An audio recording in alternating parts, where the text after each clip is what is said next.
अस्सलाम वालेकुम बच्चों, आज का हमारा उन्वान है हकायात सादी। शेख सादी शराजी एक बहुत बड़े आलिम और शायर थे। आपका असल नाम सैयद शरीफुद्दीन था।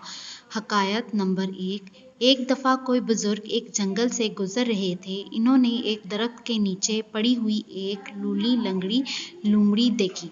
लोमड़ी बेचारी चल फिर भी ना सकती थी। बुज़ुर्ग ने सोचा, ये तो चल फिर भी नहीं सकती, ये शिकार किस तरह करती होगी और कैसे अपना पेट भरती होगी। बुजुर्ग अभी इसी ख्याल में थे कि अचानक एक शेर किसी जानवर को मुंह में दबाए वहां आ निकला जहां लोमड़ी पड़ी हुई थी। शेर ने अपना पेट भर कर जानवर को खाया और बाकी लोमड़ी के लिए छोड़कर चला गया। बुजुर्ग ने ये मंजर देखा तो समझे ये सिर्फ इत्तेफाक है कि शेर इधर निकल आया और पेट भरने के बाद बाकी गोश्त छोड़कर चला गया, जिससे लोमड़ी ने अपना पेट भर लिया।